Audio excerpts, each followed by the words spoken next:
This is Jamie Drummond for Good Food Revolution, and I'm very happy to be joined today by none other than Matthew Deller, MW, who is Chief Global Sales and Marketing Officer for Villa Maria. How are you today, sir? Very well, thanks, Jamie. How are you? I am fantastic. You're joining us from a very much out of lockdown New Zealand right now.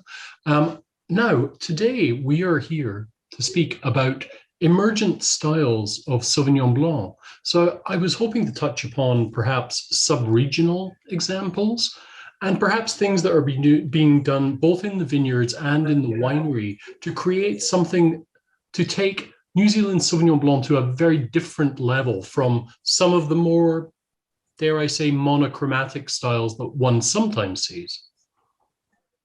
Yeah, great. Very happy to talk about that. I guess it's a subject close to my heart. I think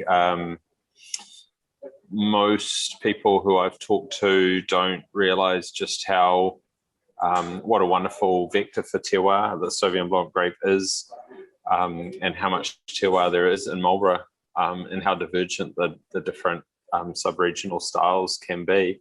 And this is something that Villa Maria has been, protagonists of for many years.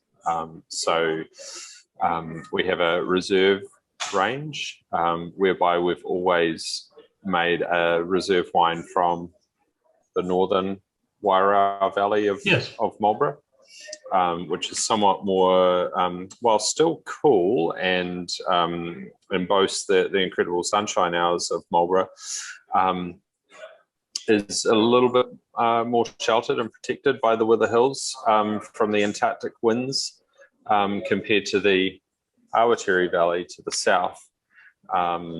The southern and second major valley of Marlborough, from where we make another one of our reserve wines. So we have our reserve, Villa Maria Reserve, Wairau Valley Sauvignon Blanc, and our Villa Maria Reserve Clifford Bay Sauvignon Blanc, which is from vineyards right on the Awatere coast. So the styles of those two wines, wonderful to taste them side by side, because Clifford Bay Sauvignon Blanc, typical of extreme coastal Awatere, very cool climate style of Sauvignon Blanc, far more in the kind of jalapeno and lime, citrus spectrum, racy acidity. And because the soil there so it's not just climatic differences in Marlborough, but it's soil differences. The soil there is called papa, which is the indigenous Maori name for the soil, and it's essentially seabed soil pushed up from under the water millennia ago by seismic action, overlaid by erosion from the nearby mountains, one of which is a mountain called Mount Tapianuku, which was Sir Edmund Hillary's practice mountain, and is the highest peak in Marlborough. That soil gives a lot of salinity to the wine as well. Then over in the Wairau Valley, our reserve Wairau Valley Sauvignon Blanc is grown on the river, the combination of river gravels and silt that they have over there, and that gives this kind of lush passion fruit, tropical, pink grapefruit style of Sauvignon Blanc that's almost creamy in texture, still has lovely juicy acidity, but not as racy as the Awatere style. So that's two big distinctions. And then we have a tier above reserve, which are our single vineyard wines, where we start getting into micro differences around the two valleys. And each one of those three wines is dramatically different. You said there was quite a bit of soil variance throughout Marlborough. How drastic is that? So the big sub-regional differences are the northern Wairau Valley. Yes. If you look at a map, really from the airport north, pushed into the Richmond Ranges to the north. And that's where the Wairau River migrated north and south over millennia, leaving these undulating waves of gravel and silt. So that's the prevailing soil there, and that's where we get that kind of lush passion fruit, pink grapefruit style of Sauvignon Blanc. South of the airport, still in the Wairau Valley, are the southern valleys. So essentially cascading down from the Wither Hills, there are east-west facing valleys that there are 5 of them: Fairhall, Brancott, Omaka, and Waihopi, and I've forgotten the 5th. And however, these valleys, they're quite sheltered from the Antarctic winds, quite a bit warmer, and the soil there is more ancient, and it's been eroded and fined over many years, millions of years. So there's an amazing consistency in the soil, and that's where you get this very tropical style of Sauvignon Blanc, almost kind of Chardonnay-ish in weight. Yes. Still, again, like really any New Zealand wine, still that clean, natural, juicy acidity, but more of a tropical mango, peach flavor profile. And then you get the soil of the Awatere Valley south of the Wither Hills. And it takes half an hour to drive over the Wither Hills. We think of Marlborough as, I think, when I talk to a lot of people, they think of Marlborough as this sort of flat, contiguous region. It's actually it's actually made up of all these different valleys and twists and turns, but and quite disparate. And so that Awatere Valley to the south is that Papa seabed overlaid by pebbly marl soil. With you being in sales and marketing for such a prominent brand as Via Maria, how do you feel the public acceptance and understanding is of these sub-regional styles? It's still so new. I mean, Villa Maria have been doing sub-regional and single vineyard wines for a long time, but really, as an industry, we're still so new. I came to Villa Maria from running a winery in Napa Valley, and Napa, the parallels are considerable. Their Cabernet Sauvignon is our Sauvignon Blanc. They have. I think there's a perceived style of Napa Cabernet, but actually once you start drilling into it, the difference between the different AVAs, whether it's closer to Carneros to the coast, further away up in Calistoga, whether you're up in the mountains, radically different.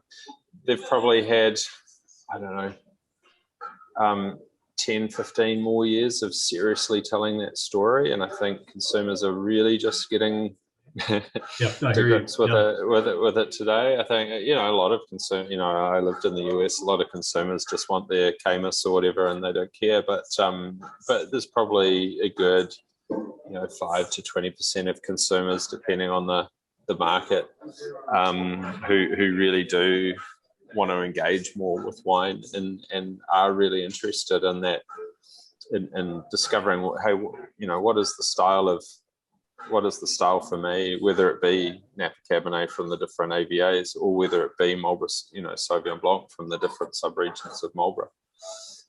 And winemakers have been doing their fair bit to lift their Sauvignon Blancs above the crowd over the last 20 years also. I mean, I would say over the last 20 years, because what have you seen with regards to fashions and styles and emerging methods of vinification that kind of change the profile of a Sauvignon Blanc from New Zealand?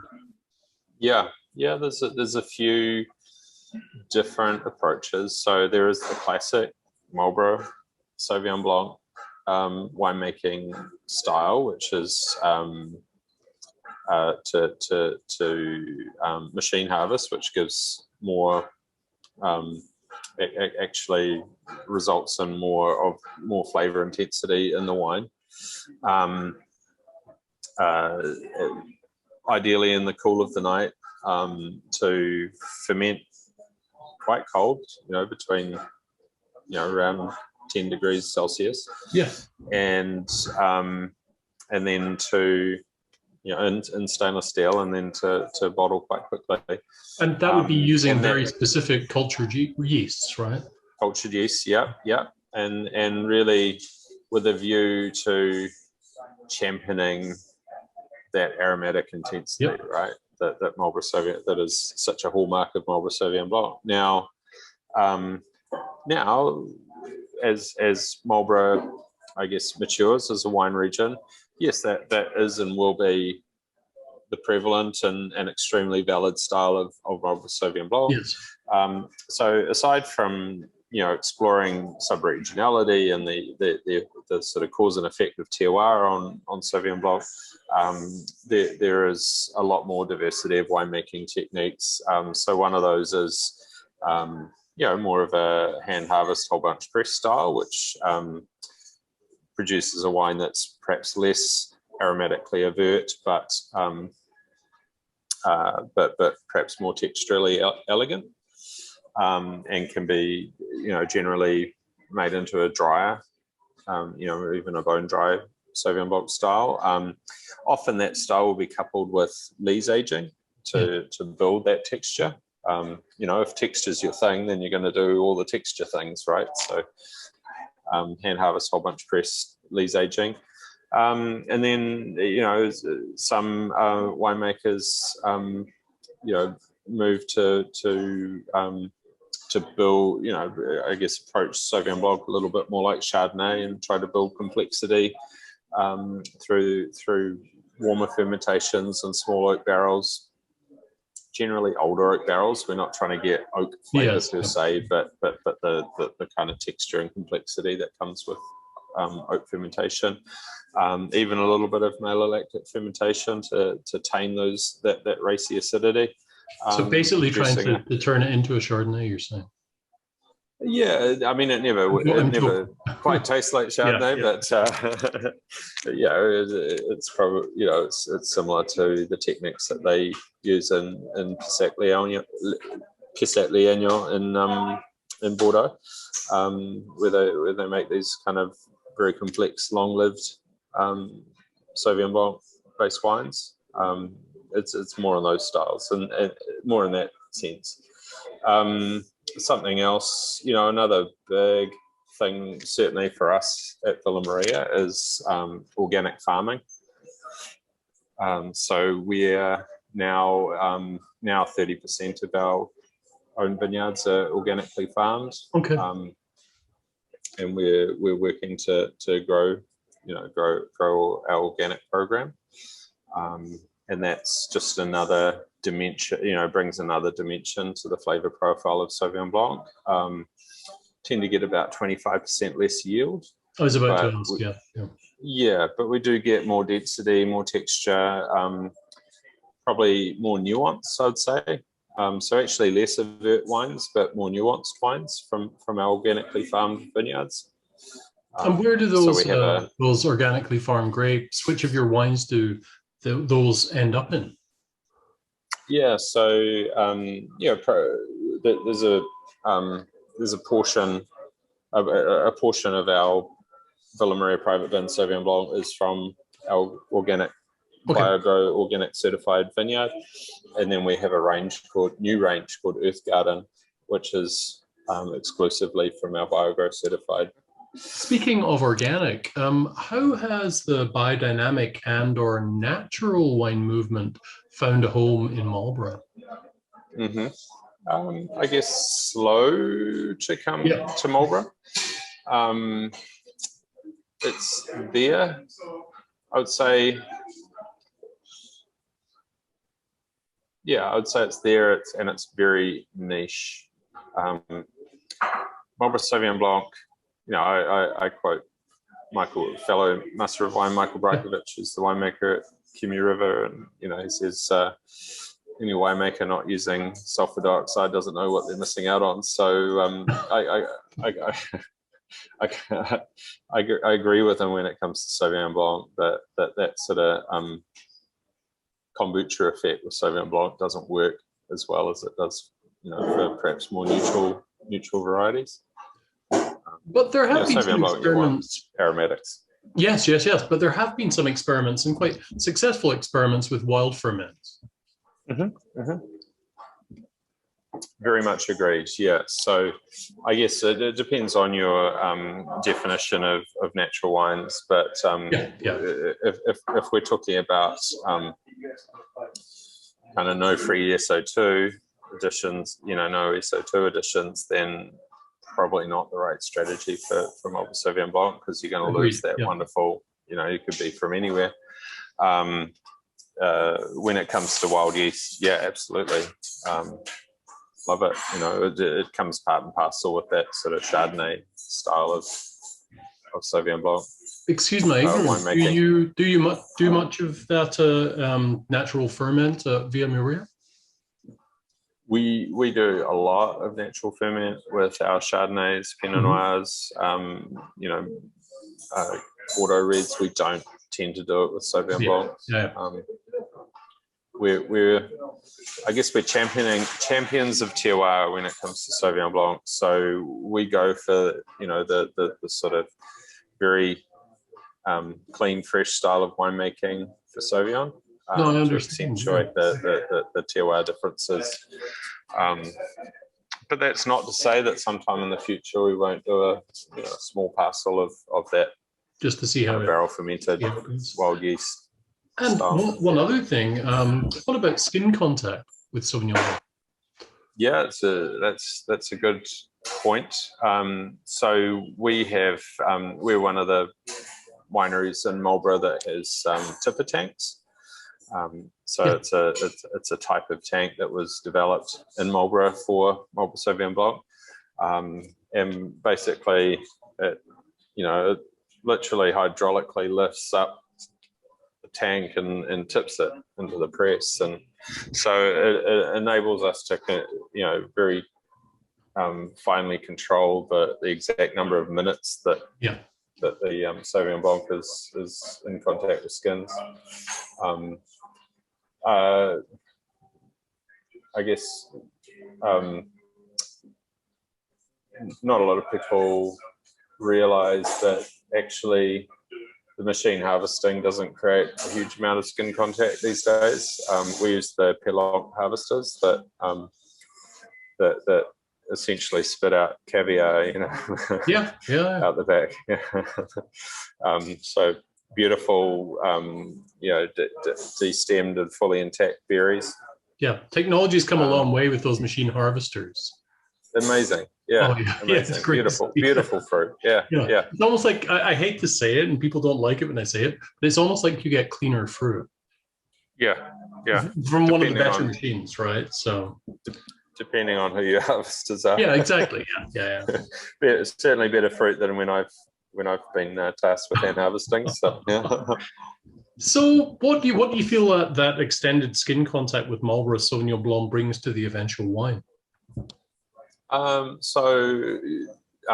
Within reason, so there's a sweet spot, right? And varies vintage to vintage, vineyard to vineyard. But, of course, let's say 3 hours is going to give you more flavor intensity, kind of a nice sort of white tea leaf phenolic on the palate that's going to be nicely balanced with that juicy natural acidity and the touch of residual sugar, typically sort of around a 3 gram per litre mark.